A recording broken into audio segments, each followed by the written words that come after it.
Dune Awakening is a brand new survival game set in the world of Dune, more specifically on the planet of Arrakis, an unforgiving desert planet that wants to kill you any chance it gets. Be it the constant heat, dehydration, scavengers, the Sardaukar, and oh yeah, giant sandworms who can hear you taking a piss in the sand.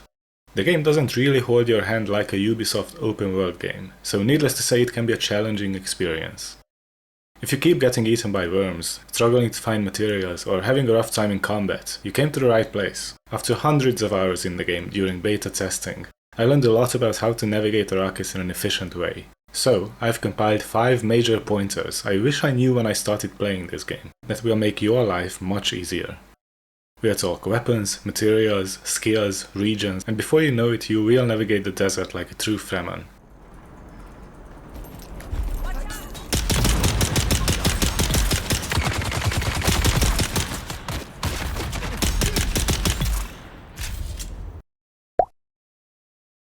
First off, you can get every skill tree in the game, meaning you are not locked behind your starting class. So, I recommend you get as many skill trees unlocked as possible for versatility and build variety. My recommendation is start Mentat for the insanely OP Sentinel turret, which literally one-shots early game enemies and even mini-bosses. Then, you should get Planetologist and Trooper early, as they can be found in the first starting area.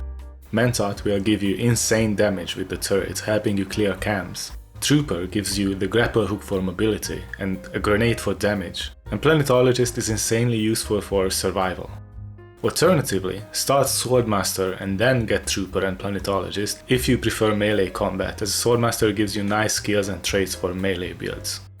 As for how to get these skills unlocked, you can find the Trooper trainer in Griffin's Reach trade post here. You just have to talk to him, accept his contract and kill a few NPCs for him. If you start Mentat, you just have to deploy the turret in the caves, which one-shots the mini-bosses for the quest, making this contract trivial and easy. I recommend crafting a sandbike first however, as the contract requires quite a bit of traveling. Planetologist trainer is on top of the first testing station you will find. Talk to him, get his contract, then clear out the station. There's a hidden door in the wall here, if you press this button, where you will find the guy's vials and complete his contract. If you are struggling with combat, I recommend you place down the respawn beacon near the testing station, as it is by far the hardest fight in the first area, so you can go back and get your backpack without having to walk miles for it in case you die. To further level up your skills with these classes, Planetologist level 2 is in a testing station in the next major area. Trooper level 2 is on Arrakeen, on the second level, so you can take new contracts for further training. But Trooper level 2 is a bit hard to complete, as the contract is further in the map with tougher enemies. Next up is weapons. They are key, especially if you wish to progress fast and get strong as soon as possible.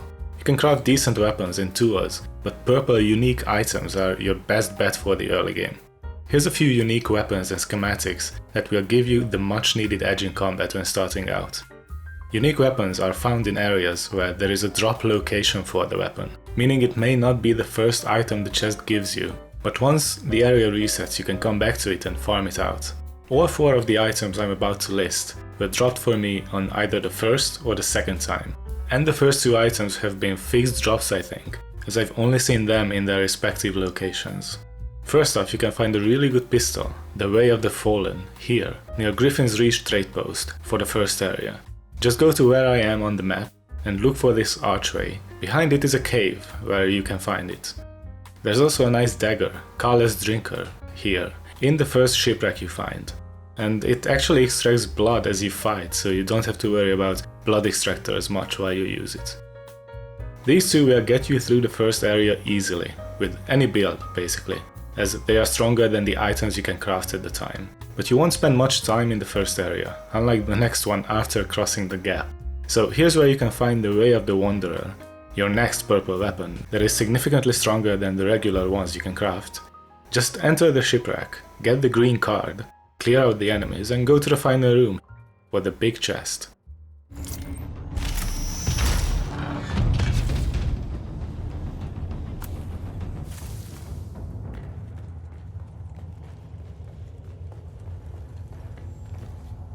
Melee builds? Don't worry, I got you too. There's a really good unique sword, the Pseudo Pulse Sword, here, which gives you extra stamina with each parry, and has great stats on its own. A parry plus 1 heavy attack will kill most enemies, and 2 heavy attacks will kill most heavies as well. These two will get you through the mid-game without any problems. Next up are materials. Don't waste your time looking for materials you need in places you just won't find them. So here's a quick guide of crucial early game materials and their farming spots. I'm planning to make an entire detailed video about every single crafting material in the game and where to find them, so subscribe to make sure you don't miss that. First, Haga Basin is full of copper, but you can find that in subsequent areas as well. The Vermilius region is where you find iron. Plus, this is the first area where camps and chests will get you gun parts, blade parts, armor plating, which is usually carried by heavy enemies, and complex machinery. The next area, which should be the northeastern part of the map, the Haga Rift and the Jabal Ifrit, is where you will find carbon, which is used for crafting steel. In the same area but along this line of hills and caves right here, is where you can find erythrite crystals. If you go down deeper into the huge gaps of the Haga Rift, you will eventually find larger mining spots, which are filled with materials of the area. Make sure you leave your super heavy items in your base before you venture here, as carbon and erythrite are super heavy. And just quickly, as these areas are mostly late game areas, northwest is where you will find aluminum, which is used for, among many other things, the crafting of your first ornithopter, and basalt as well. And lastly, the southwestern area is where you will find jasmium crystals, but that's like the last material you will need on the map, as the area is a nuclear wasteland, so you will need a radiation suit and an ornithopter to efficiently farm jasmium without getting turned into french fries. If you go here without a good radiation suit, you will basically die in 2 seconds, so be careful. Next up is surviving Haga Basin. Haga Basin is the starting area of the game, and if you wish to get strong early, you need to get out of here as quickly as possible to get better gear, while still getting all the important stuff here as well. Don't waste your time with the complex base here. Put one down somewhere near Griffin's Reach, and you can basically speedrun some crafting and fetch contracts from there, while the first shipwreck and testing station is really close. Early game is a lot of going back and forth between your base, the trade post and points of interest. So just put a basic little base down, do the quests in the first area, and then craft a sandbike inventory. Then move all your stored copper, crafting materials, servox and gear into your sandbikes and your personal inventory, and drive them into the Vermilius Gap for the next area and much better gear. To put it simply, all you have to do in the Haga Basin is A. Complete tutorial missions and the first trial, B. Get training for trooper and paleontologist like we discussed before, C. Clear out the mission board at Griffin's Reach, and D. Stock up on copper, servox at the station, microfiber stuff in the shipwreck, and move your base into the gap.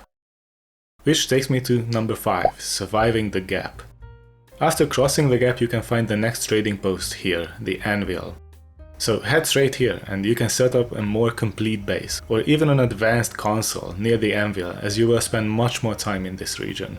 You might as well abandon your previous base as you won't really use it, and safely store all your items you brought with you into chests in your new base.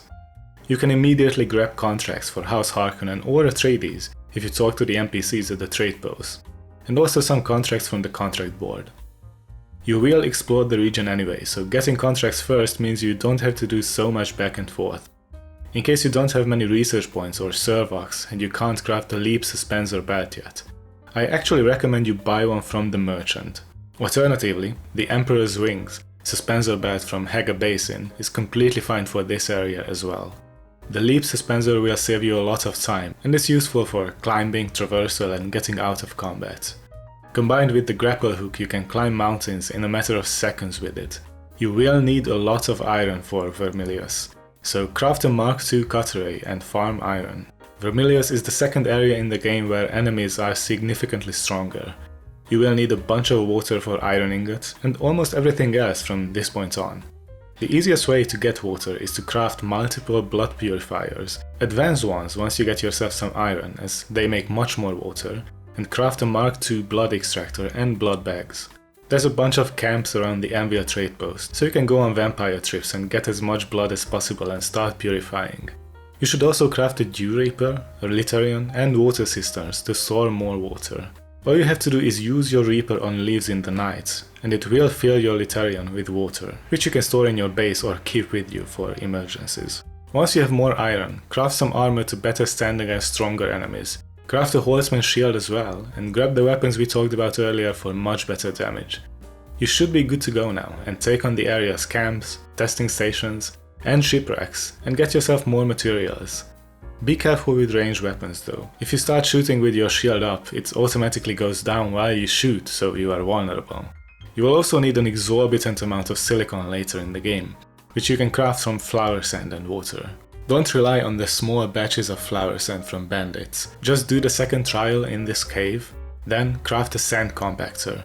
With that, you can farm thousands of flower sand in a few minutes from the white clouds and patches you see on the open sand. If the patch is far out in the sand, I wouldn't bother too long with it, as a sandworm will come very quickly and you will need to get out. But flower sand patches appear pretty often and sometimes near rocky areas, so you can stock up more easily. And my last tip is just a quick tease of the mid-game area, the Hagar Rifts. This area doesn't technically have a trade post where you can set up, which is further north, marking the start of the aluminum area. It does, however, have carbon and erythrite crystals, which you will need to farm for better gear. This is the spot with some of the most important quests, strong gear, and even stronger enemies, so stay tuned for my mid-game guide to navigate these tougher areas efficiently. Lastly, make sure you're subscribed for much more content like this in the future, and click on the video on your screen for more Dune Awakening content. Thanks for watching, and see you soon.